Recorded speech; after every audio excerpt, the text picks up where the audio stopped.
What happens when entitlement and prejudice collide with hidden power at 30,000 feet?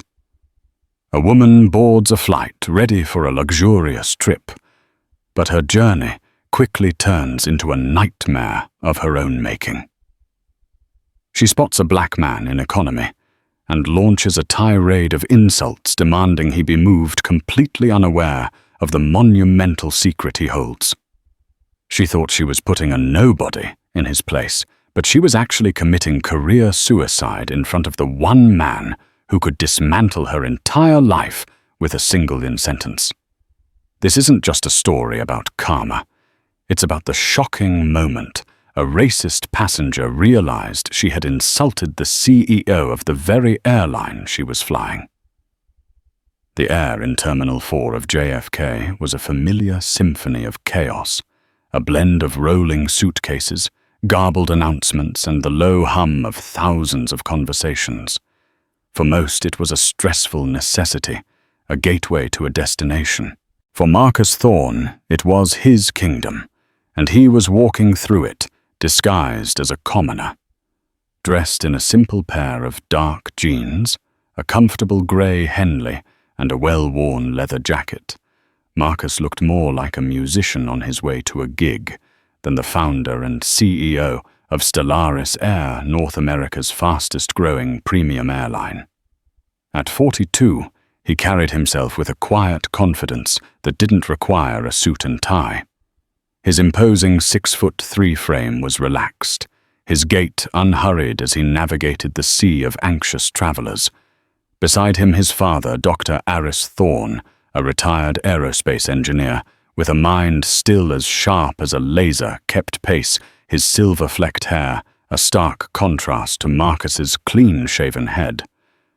"You're enjoying this far too much," Marcus murmured, a wry smile playing on his lips. "You know, we could be in the Polaris Lounge right now. I hear their champagne selection is exquisite." Marcus chuckled, his voice a low, pleasant baritone. "And miss all this the real experience, Dad. We built Stellaris on a promise, excellence at every altitude. That promise doesn't just apply to the front of the plane. The Stellaris Standard Initiative has to be felt by every single passenger from 1A to 42F. The only way to truly know if we're delivering is to see it through their eyes." This was Marcus's method. Once every quarter, he would book a flight on one of his own planes under an alias and always in economy. He'd observe everything: the efficiency of the check-in kiosks, the demeanor of the gate agents, the cleanliness of the cabin, the attitude of the flight attendants, even the quality of the complimentary pretzels. He was a secret shopper in his own empire, and today's flight, SA 715 from New York to San Francisco, was under his microscope. As they reached gate B24, they saw the crowd already forming. A woman with a sleek blonde bob and a severely tailored business suit was tapping her foot impatiently, glaring at the gate agent, a young man named Ben, who looked like he was barely out of college. "The flight is scheduled to board at 10:45, the woman said, her voice sharp and carrying. "It is now 10:48. This is unacceptable for an airline that prides itself on punctuality." Ben, to his credit, remained professional. "I understand your frustration, ma'am. The inbound aircraft was slightly delayed due to weather over Chicago. The cleaning crew is just finishing up. We should be starting the pre-boarding process in about 5 minutes. Thank you for your patience." The woman, Eleanor Vance, though Marcus didn't know her name yet, let out an exasperated sigh and turned away her eyes, scanning the crowd with disdain. Her gaze swept past Marcus and his father, without a flicker of interest, dismissing them as part of the general rabble. Marcus made a mental note. Gate agent Ben was handling the pressure while maintaining the company's standard of calm professionalism. "She seems pleasant," Marcus commented dryly, taking a seat. "Every flight has one," Marcus replied, leaning against a support pillar. "It's a law of aviation physics." Soon enough, the call for pre-boarding began, followed by first-class and diamond tier members. Eleanor Vance was one of the first to stride down the jet bridge, her designer carry-on rolling silently behind her. Marcus and his father waited for their group Zone 3 to be called. When their turn came, they joined the queue, their simple backpacks, a stark contrast to the expensive luggage surrounding them. Their seats were 15B and 15C an aisle, and a middle in an economy plus section. Marcus took the middle seat, giving his father the aisle for more leg room. The cabin was fresh, the signature Stellaris air scent of lavender and white tea faintly present. The seats were upholstered in a deep navy leatherette, and the legroom, even in economy, was a point of pride for Marcus. He had personally insisted on shaving an inch off standard seat thickness to give back to the passenger. He settled in, observing the flight attendants as they greeted passengers. A young woman named Chloe, her name badge, neat and scented, offered a warm, genuine smile to everyone who passed. She was exactly the kind of employee Marcus hoped to cultivate, someone who saw her job not just as a safety officer, but as a host. He was making a note on his phone about the cabin's impeccable condition when a shadow fell over him. He looked up to see Eleanor Vance standing in the aisle, her face a mask of disbelief and disgust.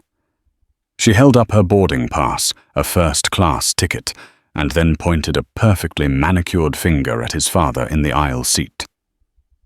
"Excuse me," she said, her voice dripping with condescension. "I believe there's been a mistake. You're in my colleague's seat." Aris looked at his own boarding pass and then back at her, confused. "I don't think so. This is 15C. Eleanor didn't even look at him. Her cold blue eyes were fixed on Marcus, who was now looking up at her from the middle seat. "My colleague is in 15A. I'm in first, but I needed to have a quick word with him before takeoff," she explained as if speaking to a child. Then her tone shifted. "Frankly, I don't want to have to lean over you to speak with him. It would be best if you just moved." She gestured vaguely towards the back of the plane. "Find another seat." Marcus held her gaze, his expression unreadable. This was not the start he had anticipated. He had expected to be an invisible observer, a ghost in his own machine.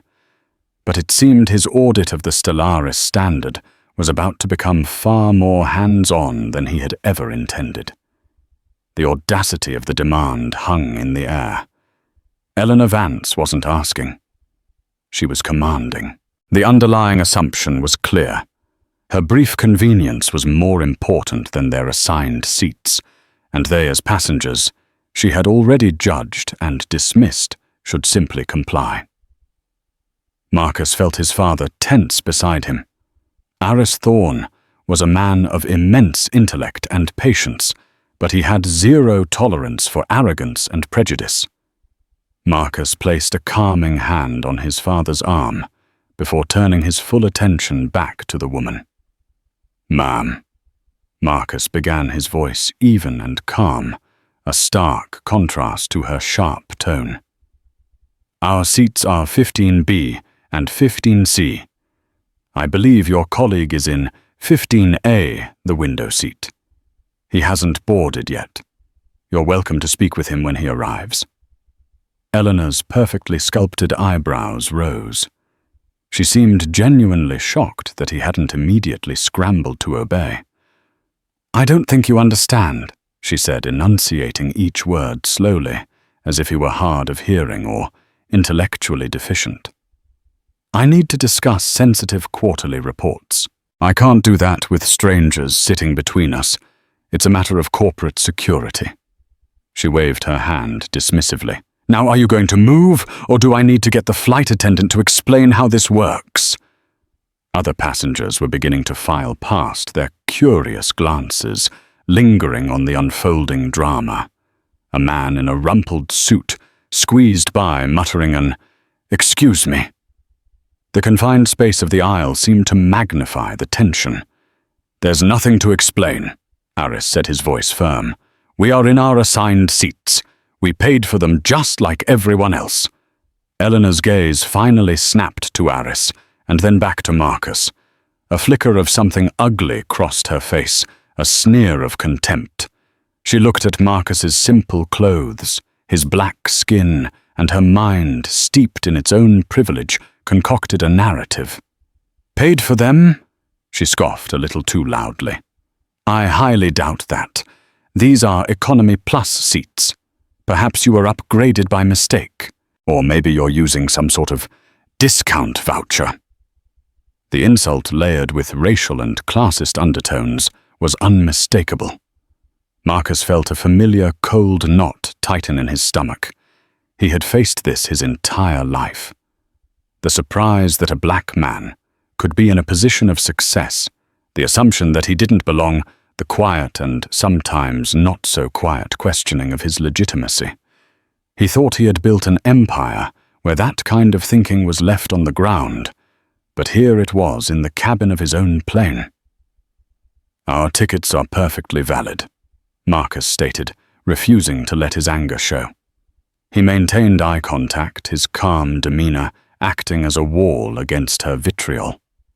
"We're fine right where we are. I'm sure your colleague will be here shortly." Frustrated by his refusal to be intimidated, Eleanor escalated. She flagged down the flight attendant, Chloe, who was helping an elderly couple with their overhead luggage. "Excuse me, attendant," Eleanor called out, her voice sharp enough to cut glass. Chloe hurried over, her professional smile firmly in place, though her eyes betrayed a hint of apprehension. "Yes, ma'am. How can I help?" "These men," Eleanor said, gesturing at Marcus and Aris as if they were vermin, "are refusing to move. They are in the way. I have urgent business to discuss with my colleague in 15A, and they are preventing me from doing so.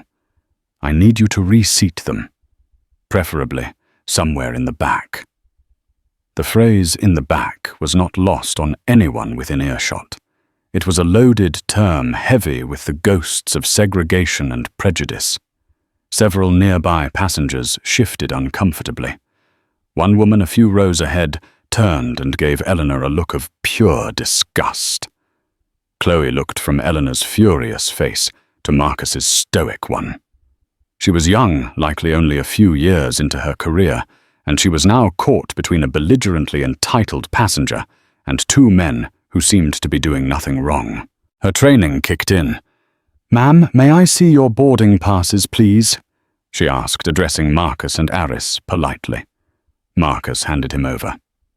"Marcus Washington, seat 15B, he said, using the alias he booked under. Aris did the same. "Arthur Washington, seat 15C. Chloe checked them against her tablet. "Yes, these are the correct seats. Everything is in order." She then turned back to Eleanor. "Ma'am, they are in their assigned seats. I'm afraid I can't ask them to move. Perhaps you could wait until your colleague arrives, and then you can ask if one of them would be willing to switch with you for a few minutes." This diplomatic, by-the-book solution was not what Eleanor wanted to hear. She wanted subjugation, not negotiation. "Are you serious?" Eleanor's voice rose, her face flushing with anger. "Do you see who I am? I am a Diamond Tier member. I spend hundreds of thousands of dollars with this airline every year. These two." She gestured again, her contempt palpable. "Probably flew on a buddy pass. Your job is to provide customer service, and my satisfaction is paramount. Now move them."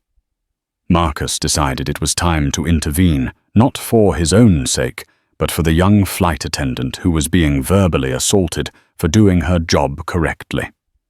"Ma'am," he said, his voice dropping to a lower, more authoritative register that made both Eleanor and Chloe pause. "You are creating a disturbance. The flight attendant has confirmed we are in our correct seats. You are harassing not only us, but also the cabin crew. I suggest you return to your own seat in first class and wait for your colleague." His assertiveness seemed to enrage her further. To her, this was not a man defending his rights. It was an inferior challenging his superior. "You dare speak to me like that?" she seethed. "Who the hell do you think you are? You people are always so aggressive. I don't feel safe. I want him."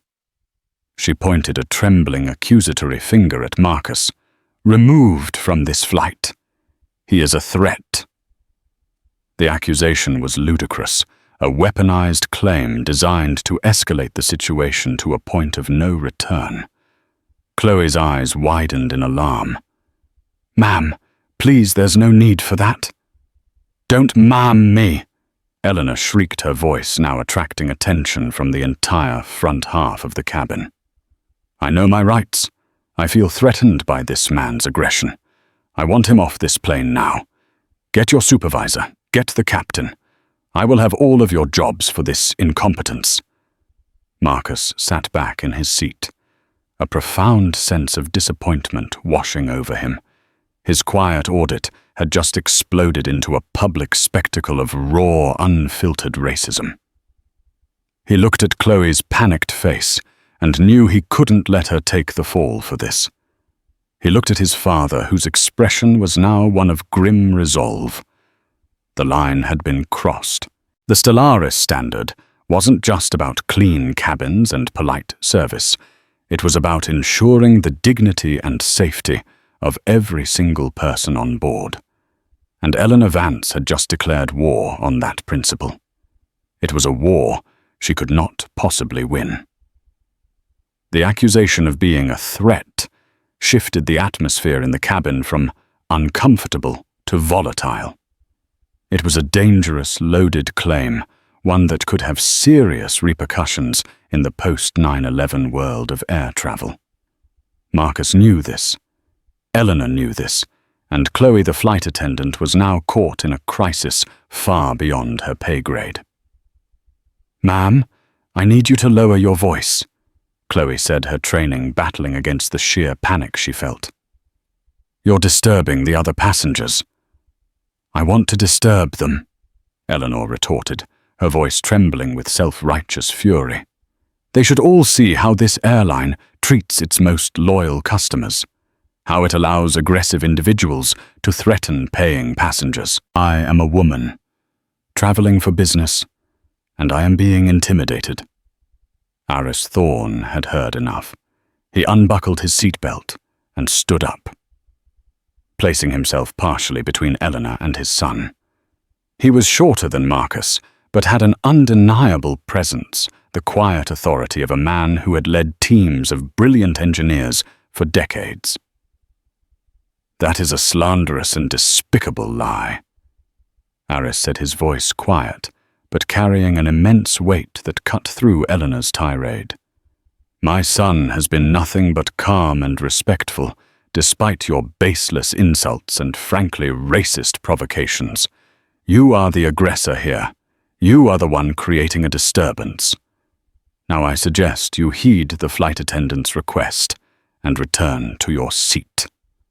Eleanor stared at Marcus, momentarily speechless at being so directly challenged by the older man. But her arrogance was a fortress. She quickly recovered, her lips twisting into a sneer. "Oh, so you're his little protector. How touching," she spat. "It doesn't change a thing. I want you both off this flight. I'll file a complaint that will be so damning this entire crew will be lucky if they're cleaning toilets in a bus station next week. I know people. I know how this works." Chloe, seeing the situation spiraling completely out of control, made a decision. "Okay, everyone, please just stay calm," she said, holding up her hands. She spoke into her watch communicator. "Jenna, I have a code 3 passenger dispute in row 15. I need the purser and the captain notified immediately." "Code 3 for what?" Eleanor scoffed. "Because I expect a certain level of service unbelievable." Within a minute, the purser, a calm, experienced woman named Maria, arrived from the front galley. She assessed the scene, the irate woman in the aisle, the two calm but resolute men in their seats, the anxious faces of the nearby passengers. "What seems to be the problem here?" Maria asked, her voice professional and steady. Eleanor launched into her twisted version of events. "This attendant," she began, pointing at Chloe, "is refusing to do her job. These two men are in seats adjacent to my colleague, and they refuse to move so I can conduct business. When I insisted, this one," she jabbed a finger toward Marcus, "became aggressive and threatening. I feel unsafe, and I want them removed." Maria listened patiently, her expression unreadable. When Eleanor was finished, she turned to Marcus. "Sir, could I have your side of the story?" Marcus recounted the events calmly and factually, without embellishment.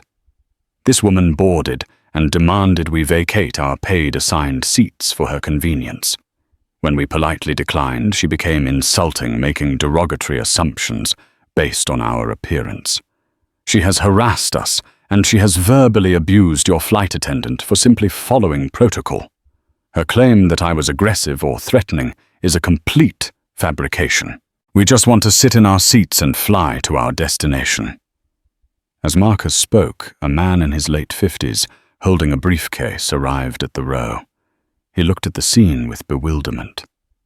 "Eleanor, what on earth is going on? I just got on." This was presumably the colleague from seat 15A. "Frank, thank God," Eleanor exclaimed. Tell them we need to discuss the Sterling proposal. Tell them these people need to be moved." Frank looked flustered. "Eleanor, we can talk after we land. It's a 5-hour flight. What's the big deal?"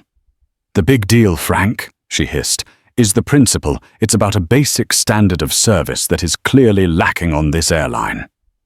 The purser, Maria, having heard both sides and seen the colleague's reaction, made her assessment. "Ma'am," she said to Eleanor, "it appears this is a simple seating dispute that has escalated unnecessarily. The gentlemen are in their assigned seats. There is no policy that requires them to move for your convenience. I must ask you to return to your seat in 1A so we can close the cabin door and depart on time." This was the final straw for Eleanor. In her mind, the entire system was now aligned against her. She was the victim, the wronged party. "Unacceptable," she shouted. "I am not going anywhere until these two are removed from my sight. I will not be on the same plane as that man. It's him or me. Who do you think this airline values more, a Diamond Tier member, or him?" The him was directed at Marcus with so much venom that several passengers gasped. She had drawn a line in the sand, issuing an ultimatum that left no room for de-escalation. She had made it a zero-sum game. It was at that moment that the cockpit door opened. Out stepped Captain David Henderson, a tall, silver-haired man, with the kind of reassuring presence you wanted from a pilot. He had a stern, no-nonsense look on his face, clearly annoyed that a passenger dispute had delayed his departure. "What is holding up my flight?" he asked, his voice a commanding baritone that silenced the cabin. Maria the purser began to explain. "Captain, we have a passenger who is refusing to take her seat and demanding other passengers be removed." But she didn't get to finish. Captain Henderson's eyes scanned the scene and landed on the man in seat 15B. His stern expression instantly vanished, replaced by one of utter shock, which quickly morphed into profound deference and respect. "Mr. Thorne," the captain said, his voice filled with surprise. "Sir, I had no idea you were on board. Is there a problem here?" The entire cabin, which had been buzzing with whispers, fell dead silent. You could hear the faint whir of the ventilation system. Eleanor Vance stared, her mind struggling to process what she had just heard. Thorne. Why did the captain know this man's name? Why was he calling him sir with such reverence? She looked from the captain's deferential face to Marcus's calm, unreadable expression. A cold, terrifying dread began to creep up her spine. The pieces of a puzzle she didn't even know existed were starting to slam into place, and the picture they were forming was one of catastrophic personal horror. She had made a terrible, terrible mistake. The silence in the cabin was absolute, thick with the weight of Captain Henderson's words. The name Mr. Thorne echoed in the confined space, stripping away Marcus's anonymity like a tearing veil. Every eye was now fixed on the man in the middle seat, who moments before had been just another passenger, a target of scorn, and was now a figure of profound mystery and authority. Eleanor Vance stood frozen in the aisle. The gears in her mind were grinding, trying to reconcile the image of the casually dressed black man she had berated with the captain's instant, almost reflexive display of respect. Thorne. Who is Thorne? A VIP. Some kind of government official. Marcus let out a quiet, almost imperceptible sigh. His cover was blown. His quiet audit was over. He had wanted to observe the system, but now he had to be the system. He met Captain Henderson's gaze. "Captain Henderson," Marcus said, his voice carrying the effortless authority of a man accustomed to command. "There is indeed a problem, but Mariah and Chloe here were handling it with the utmost professionalism." He gave a slight nod to the two flight attendants, a small gesture that was a universe of support. Both women visibly relaxed. Captain Henderson, a 30-year veteran of the skies, understood hierarchies. He took his cues from Marcus. "Sir, whatever you need." Eleanor, finally finding her voice, let out a confused, shaky laugh. "I don't understand. What is going on?" "Who is this man?" she demanded, her voice lacking its earlier conviction.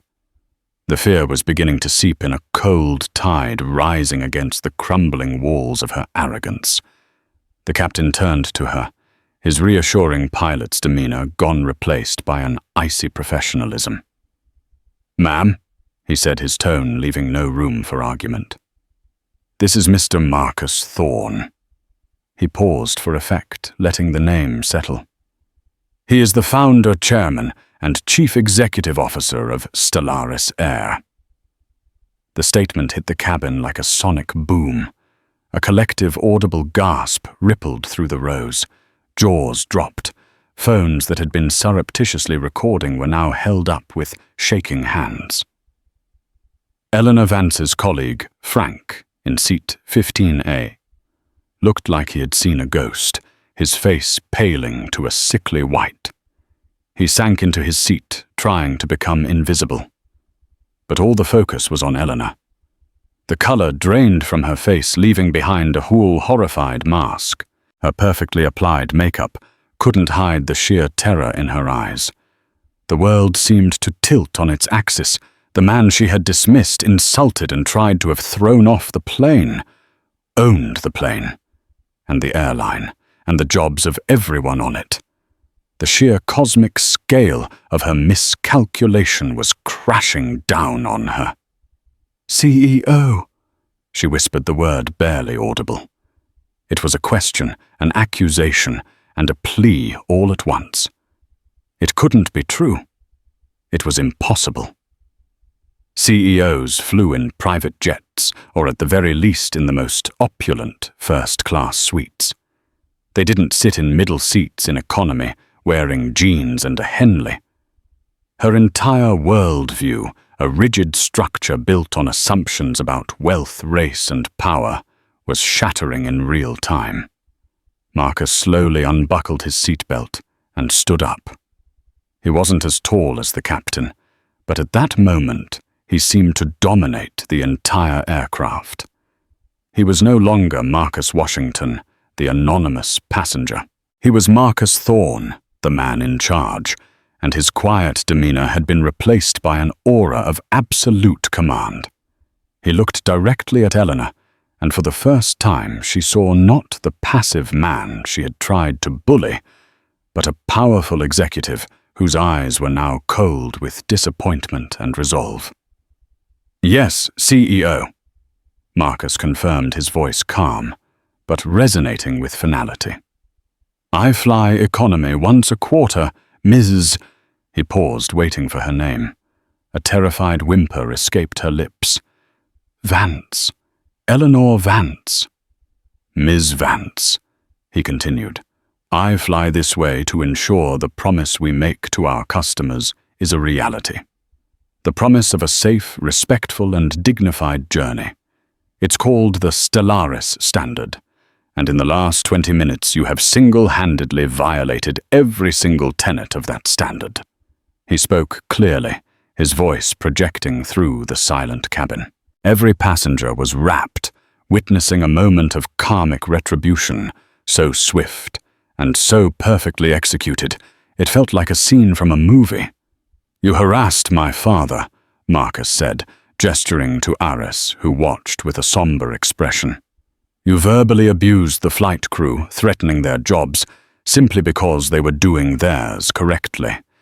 You created a hostile and uncomfortable environment for your fellow passengers, and you made vile, racist assumptions about a person based on nothing more than the color of their skin."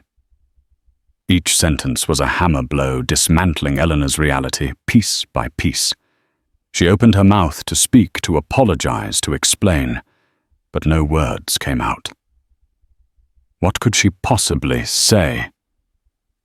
"You demanded that I be removed from this flight because you felt threatened," Marcus went on, his voice laced with ice. "You gave this crew an ultimatum. It was either you or me. The irony is, you've made this a very, very simple decision."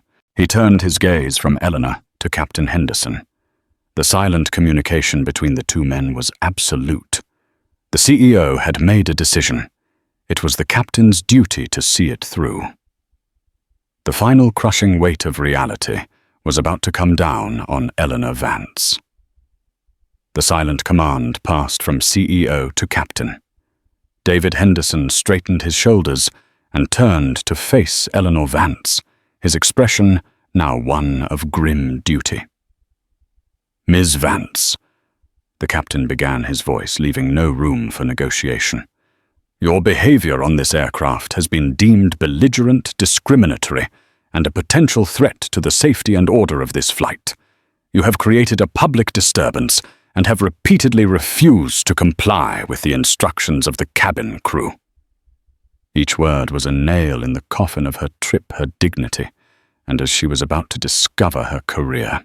Per the Federal Aviation Administration regulations and the Stellaris air carriage contract which you agreed to when you purchased your ticket, the captain has the final authority on all matters concerning the safety and operation of the flight.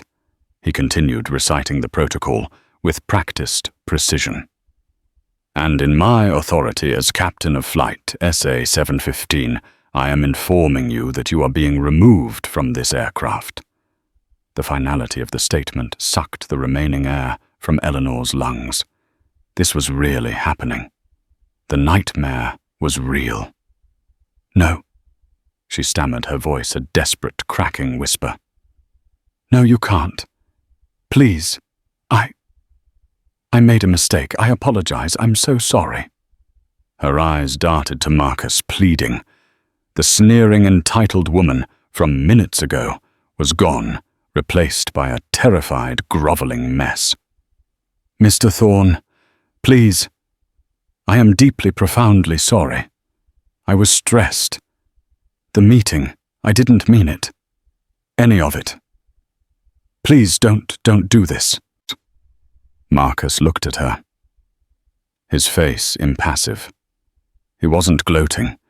He wasn't angry anymore. He was just disappointed. He saw not just her, but a representation of a prejudice he had fought his entire life to overcome. Her apology born of fear and consequence, not genuine remorse, was meaningless. "Your apology is about 10 minutes too late, Ms. Vance." Marcus said, his voice flat. "It's also not for me to accept. You owe an apology to my father, to Chloe, to Maria, and to every other passenger on this plane whose journey you've disrupted. But an apology won't fix this. Some actions have consequences that cannot be unsaid or undone." He turned to the purser. "Maria, please arrange to have Ms. Vance's checked luggage removed from the cargo hold, and issue her a full refund for her ticket. Also, please inform her that she is now on our permanent no-fly list. She will not be welcome on any Stellaris air flight again." Permanent no-fly list. The words were a corporate death sentence. For a consultant whose life was lived in airport lounges and on cross-country flights, it was a crippling blow. Eleanor began to sob openly, now fat tears rolling down her cheeks, smearing her expensive mascara. "No, please, my job. I have a career. This will ruin me. It was just a misunderstanding." "There was no misunderstanding here," Marcus replied coldly. "You understood exactly what you were saying and doing. You were attempting to use your perceived status and my race to bully your way into getting what you wanted. What you failed to understand was who you were talking to." Captain Henderson gestured towards the front of the plane. "Ma'am, please collect your belongings and come with me. Now." When she didn't move, still frozen in disbelief, the captain spoke into his radio. "Gate agent, this is the captain. I need security at the jet bridge to escort a passenger off the aircraft." That was it. The point of no return had been passed.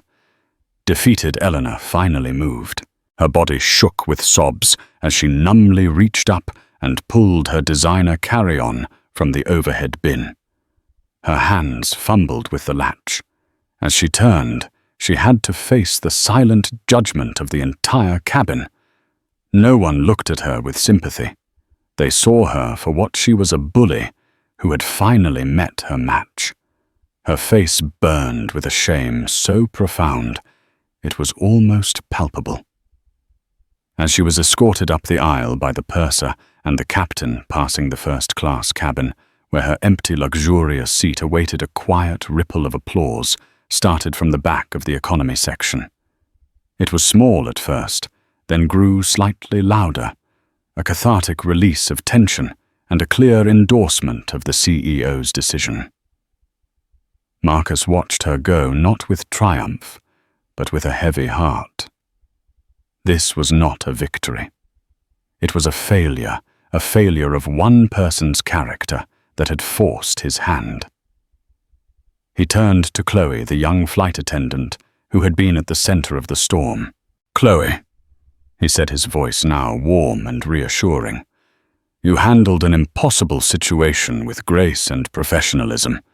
You followed your training perfectly. I am very proud to have you on our team."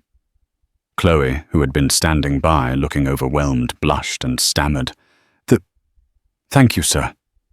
Mr. Thorne, sir." "Marcus is fine," he said with a small smile. "Now let's get this plane in the air." He sat back down in his middle seat, 15B. His father placed a comforting hand on his shoulder. "You did the right thing, son." Marcus nodded, looking out the window, though he couldn't see it from his seat. The plane was finally buttoning up the jet bridge, pulling away. The journey to San Francisco was back on track, but the purpose of his trip had fundamentally changed. The audit was no longer about pretzels and legroom. It was about the very soul of the company he had built. And the hard karma for Eleanor Vance, he suspected, was only just beginning. Eleanor Vance was escorted off the jet bridge into the waiting presence of 2 Port Authority officers and a grim-faced Stellaris air-ground supervisor. The humiliation was absolute. She was a spectacle of shame, her tear-streaked face a stark contrast to her impeccably tailored suit. She wasn't arrested, as she hadn't committed a federal crime, but she was informed that she was being cited for causing a disturbance and would need to leave the airport terminal immediately. Her mind was a maelstrom of panic. Her first thought was the meeting. The entire purpose of this trip was a career-defining presentation to a prospective new client. She was the lead on the pitch for her consulting firm, Sterling Vanguard Associates, one of the most prestigious on the East Coast. The client was a big one, a lucrative multi-year contract to overhaul their corporate logistics and customer experience programs. Missing this meeting would be catastrophic. As soon as she was clear of security, she pulled out her phone, her hands trembling. She had to call her boss, Richard Sterling, a man for whom failure was not an option. She dialed his number, her heart hammering against her ribs. "Eleanor," his clipped, impatient voice answered. "You should be in the air. Any problems?" "Richard." There's been a problem with the flight." She began trying to sound calm and professional, as if this were a minor logistical hiccup. "A mechanical issue or something. They've deplaned me. I'm trying to get on another flight now, but I'm going to miss the 1:00 p.m. meeting." It was a weak, flimsy lie, and she knew it, but the truth was unthinkable. There was a pause on the other end of the line. "That's odd," Richard said, his voice suddenly cold. "Because I just received an email from the office of the CEO of Stellaris Air, the very client we're supposed to be meeting with today." Eleanor's blood ran cold. What did it say?" "It said," Richard began, his voice dangerously low, "that our 1:00 p.m. meeting is cancelled. In fact, all future meetings are cancelled.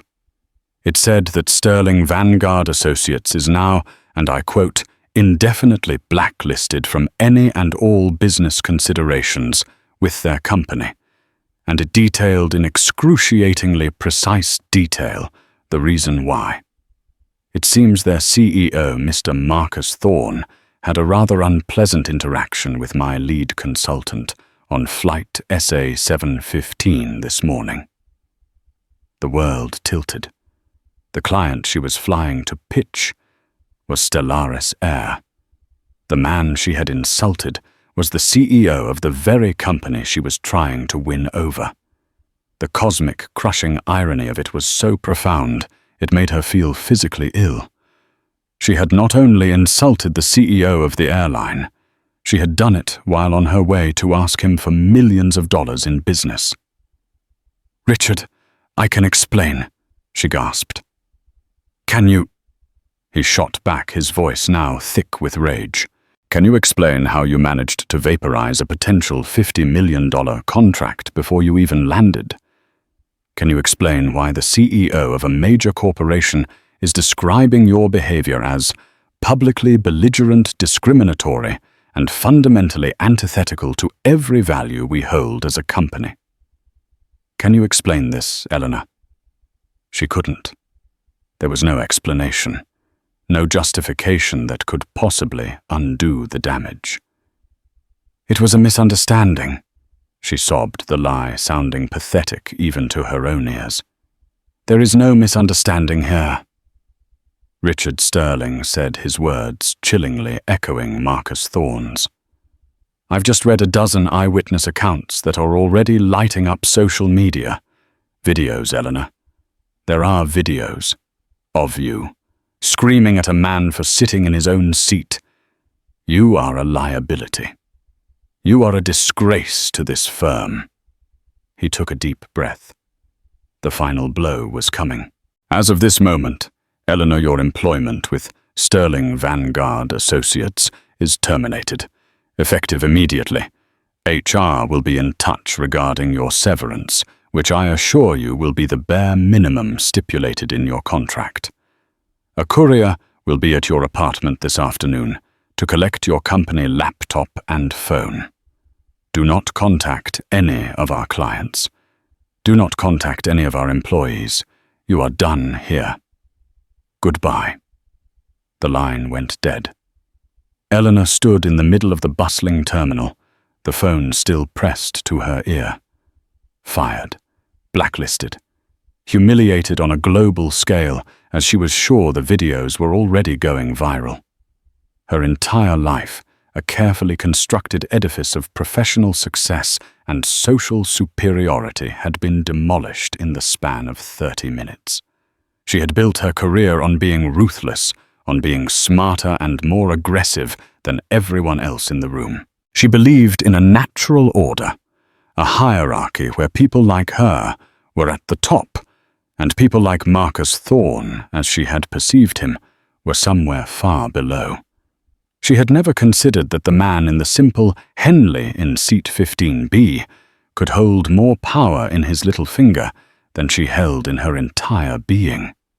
She had looked at him and seen a stereotype, not a person, and that single hateful glance had cost her everything. The hard karma had not just hit back, it had pulverized her.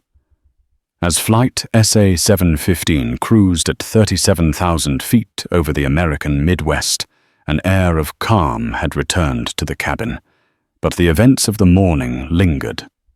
Marcus Thorne had forgotten the rest of his undercover audit.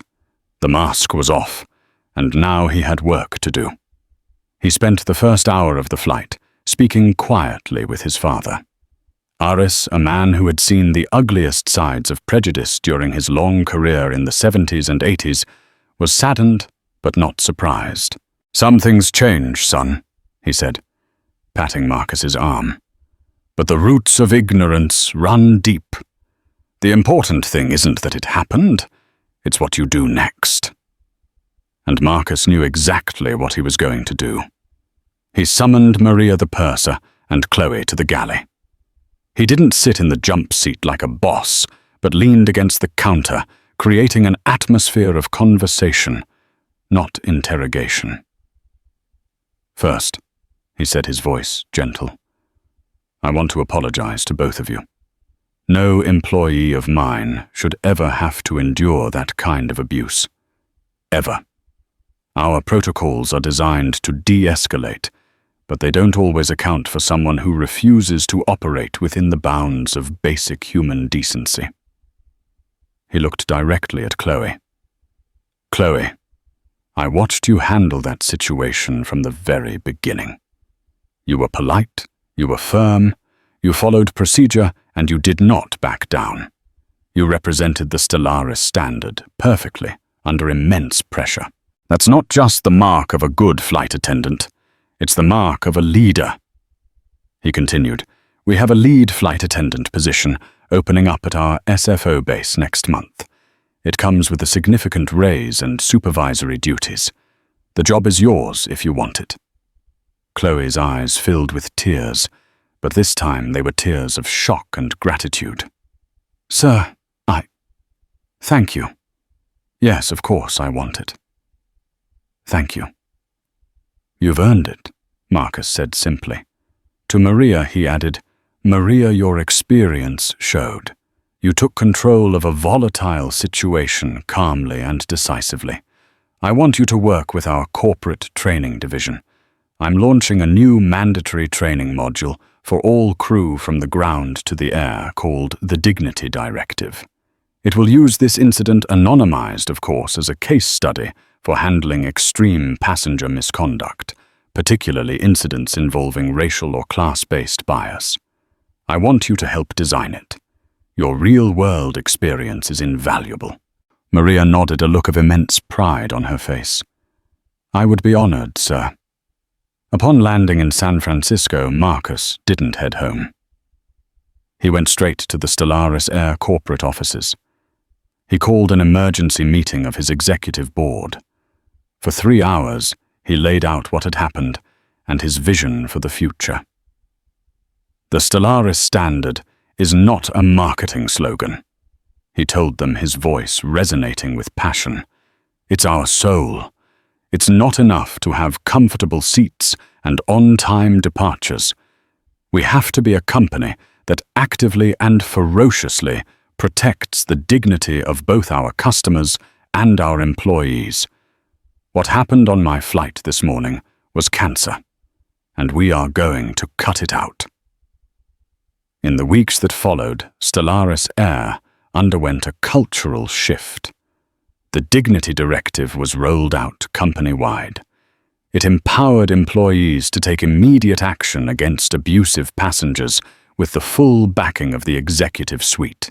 A new zero-tolerance policy for any form of harassment or discrimination was written directly into the carriage contract, and passengers were required to acknowledge it upon check-in. Marcus funded a new scholarship program for underprivileged students seeking careers in aviation in both piloting and management, ensuring the next generation of leadership would be as diverse as the world his airline served. The story of the racist passenger and the CEO went viral, becoming a legend in the business world and a cautionary tale about the dangers of prejudice. Stellaris Air's reputation soared. They became known not just as a premium airline, but as an airline with a conscience. Bookings increased by 30% in the next quarter. As for Eleanor Vance, her professional life was over. The videos made her infamous. No consulting firm would touch her. She became a pariah in an industry built on reputation and relationships. She lost her high-rise apartment, her expensive car, and her sense of self. She was forced to confront the hollow emptiness at the core of her being, a void she had filled for years with a sense of superiority that in the end was worth absolutely nothing. Her karma was not a single event, but a new, quiet, and lonely reality. Months later, Marcus Thorne was on another flight, this time in 1A. As he sipped his coffee and looked out at the endless blue sky, he thought about the woman who had inadvertently changed his company for the better. He took no pleasure in her downfall, but he took immense pride in what had risen from the ashes of that ugly confrontation, a stronger, better, and more humane airline. He had built his empire on the dream of lifting people up, and he would never let anyone ever again try to drag it down. A year is both a long time and no time at all. In the 12 months that followed the incident on flight SA-715, Stellaris Air had become the gold standard in the industry, not just for luxury, but for ethics. The Dignity Directive was a resounding success, featured in business journals and ethics case studies. Employee morale had never been higher, and customers flocked to the airline, drawn by its public commitment to respect. Marcus Thorne, once a relatively private CEO, had become a prominent voice on corporate responsibility, his story a modern parable for the digital age.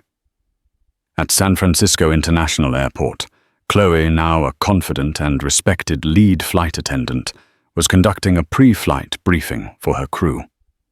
She was mentoring a new hire, a young man named Alex, who was nervous about his first transatlantic flight. "What if we get a difficult passenger?" Alex asked, his voice betraying his anxiety. "Someone really abusive." Chloe gave him a reassuring smile, the kind she had perfected over hundreds of flights. "Then you follow your training," she said calmly. "You de-escalate, you remain professional, and you never, ever tolerate abuse. Remember the directive. This airline has your back from the ground supervisor all the way to the CEO's office. Trust me on that." Her voice carried the weight of experience, a quiet confidence that instantly put the young man at ease. She was a living testament to the company's promise. Meanwhile, thousands of miles away, Marcus Thorne found himself with a 2-hour layover at Chicago O'Hare. He had just finished a series of meetings, and avoiding the familiarity of his own airline's lounge, decided to stretch his legs in the main terminal. The anonymity he once craved was harder to come by now. His face had been on too many magazine covers, but in the bustling chaos of the airport, he could still blend in. He stepped into a generic coffee shop, a bean voyage cafe nestled between a newsstand and a currency exchange. The line was short. He ordered a simple black coffee, his mind already on the next leg of his journey. "That'll be $4.52. A tired, monotone voice said. Marcus pulled out his wallet and glanced up. The woman behind the counter wore a drab brown apron, smeared with a bit of chocolate syrup, and a name tag that simply read Ellie. She looked different, yet hauntingly familiar. The severe blonde bob had grown out into a nondescript ponytail. The sharp, intelligent eyes that had once flashed with such arrogance were now dull and downcast, etched with the fine lines of exhaustion and defeat.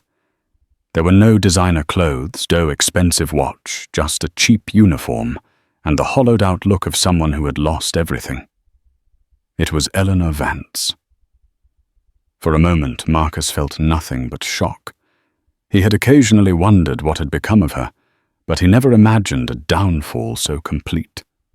From a high-powered consultant at Sterling Vanguard to a barista serving overpriced coffee to weary travelers, it was a scene of karmic justice so stark, it was almost cruel.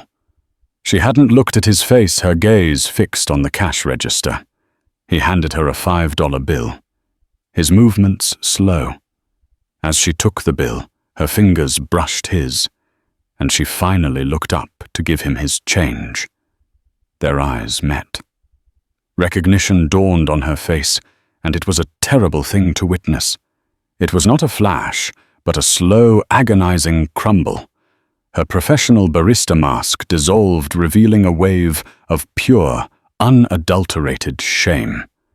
The color drained from her cheeks. Her mouth opened slightly, but no sound came out. In her eyes, he saw the entire year of her life, the public humiliation, the financial ruin, the crushing weight of her new reality, all culminating in this one horrifying moment, serving coffee to the man whose life she had tried to ruin, and who had in turn dismantled hers, without a single shout. She stood, frozen change in hand, the entire world seeming to stop around them. Marcus simply held her gaze. He felt no anger, no triumph, only a profound and aching sadness. He gently took the change from her trembling fingers and took the coffee cup she had prepared. He could have walked away in silence, leaving her in her shame. But his father's words echoed in his mind. "It's what you do next." Leaning in just slightly, he spoke, his voice low and devoid of any malice. "Thank you, Ellie," he said. And then he turned and walked away. He didn't look back. The two simple words were not an act of forgiveness, but an acknowledgement of her present reality. He was thanking the person she was, now the worker providing a service. It was a gesture of basic human dignity, the very thing she had tried to strip from him 1 year ago. It was the final quiet echo of the Stellaris standard. And that's the incredible story of how one woman's hateful prejudice led to her own spectacular downfall. It's a powerful reminder that the person you look down on today could be the person holding your entire future in their hands tomorrow. Marcus Thorne didn't just punish one racist passenger. He used the incident to transform his entire company, proving that true leadership isn't just about profits, it's about principles. This story shows that karma isn't always a distant cosmic force. Sometimes it's sitting right next to you in seat 15B, quietly observing and waiting for the right moment to act. What did you think of Eleanor's instant karma? Was it deserved? Let me know your thoughts in the comments below. If you found this story as compelling as I did, please hit that like button. Share it with someone who needs to hear it. And don't forget to subscribe for more real-life stories of drama and justice. Thanks for listening.